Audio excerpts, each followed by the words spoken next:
Let's go through the tracks on the album one by one as they appear on there. It's not quite the order that they were recorded. Okay, so Love Without Sound starts with a very speedy voice, adolescent sounding. There's a flurry of percussion, and we enter a web of sound. Percussion works with a variety of instruments whose identity is neither clear nor really important. There's highly reverberated organ sounds.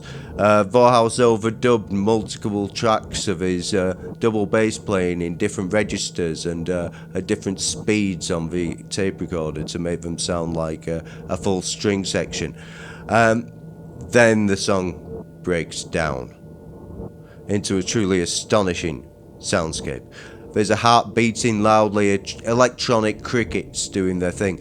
There's a mournful choir wailing. I'm not sure what emotion the female voice has, and I'm not sure if I like it. The sound of frogs and insects grows louder, more surreal. It soundscapes like a riddle, and that's the kind of moment that's all over this record, and they just keep on happening. Okay, the arrangement is a collection of mini sound worlds. Voices enter the mix for a single word. My Game of Loving could be a Bond theme. Well, in a highly edited form. It was already highly edited, but totally inappropriate for mass consumption. How to describe it? If you've heard it, you'll know why I'm saying that. David Vorhaus alleges that the sound of the orgy that makes up what we'll call the B section of the song, he recorded it live. I think that's a little bit of myth making on his part. I'd bet that a lot of fun was had in the studio simulating the whole thing. Anyway, so we're on to Here Come the Fleas, a song which has been responsible for a lot of novice, shall we say, smokers to think that they've lost their sanity over the years. I'm not always in the mood to listen to Here Come the Fleas. I'll admit it has the ability to irritate. It's a very impressive piece of tape editing though. Voices, jaw harps, and the nearest the record has to a guitar solo, complete with a very much of its time interjection relating to a steel band, which does sound casually racist, I do have to say. In writing this, I've been listening to the songs on the record on repeat as I was writing the actual thing. This is the hardest one on the record to love for me. There's just so much treble content. Okay, so on to Firebird, a song that, although listed as co-writer, I think Delia Derbyshire had actually written a number of years beforehand and then brought to the project. The production and tone of voice, as well as the instrumentation, lend it the air of the bubblegum psychedelia of the West Coast, like the Lemon Pipers or perhaps the Left Bank.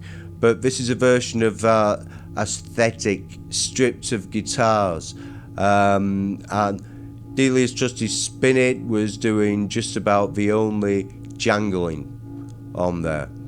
An almost Beach Boys like bit of structured harmony gives way to, again, an astonishing underwater landscape. Dramatic diminished chords play against an electronic pulse like a submarine fed through plenty of echo. Like the Firebird of the title, the arrangement then soars and plummets. I can't really confirm if the EMS VCS3 was used at this point. I can't help thinking that something similar was for some of the sound effects on here. Some sources say that she took delivery of the first one in 1965. That seems very early, given that the synth actually went into production in 1969. My bet is about halfway through the making of this album. Peter Zinoviev delivered the first VCS3 to his ex-bandmates. There's a learning curve with the synth, and so as a side note, there's actually an excellent iPad app called iVCS3. I run it on a really old iPad 2, and it works perfectly and still sounds great. It was endorsed by Zinoviev, and I think part of the involvement of the design is from Johnny Trunk, whose name might be familiar to people who like strange records. He was involved in the development. I'm not being paid to say this, by the way. Okay, in any case, there's no doubt they were using things which were similar in principle.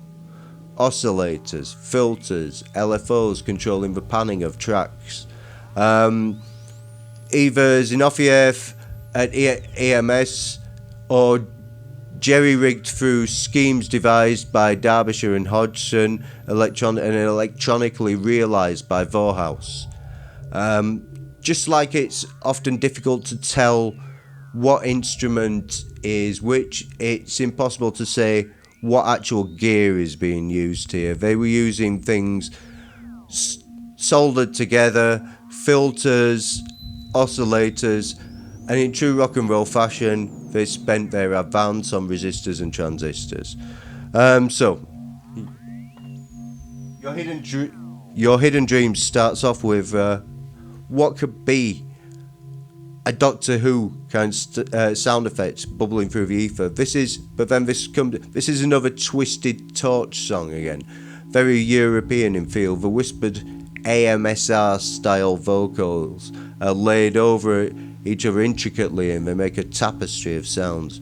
It's this time it's a term of Paul Litton on drums to take centre stage. This is the nearest thing to a conventional solo on the whole record. For a record that has a reputation as being brewed up by boffins, he has serious swing. I don't know much about him, but I'd wager he had kind of a big band upbringing or played in show bands. Those drum fills are straight out of a Buddy Rich track. And the panning, that staple of psychedelic production, which starts slow and ends up chopping the drums in a very modern sounding way. And that's the end of side A.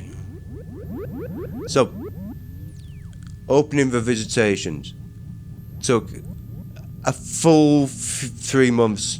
The Visitations took a full 3 months to finish, of planning, editing, tweaking.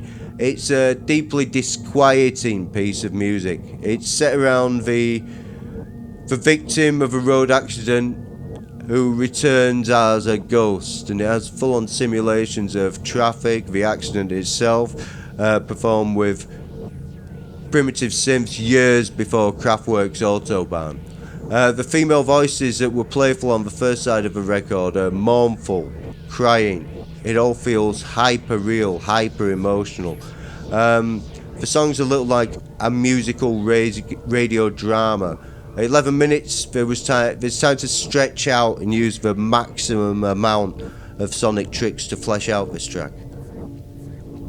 The first side of the album is an exercise in surrealism.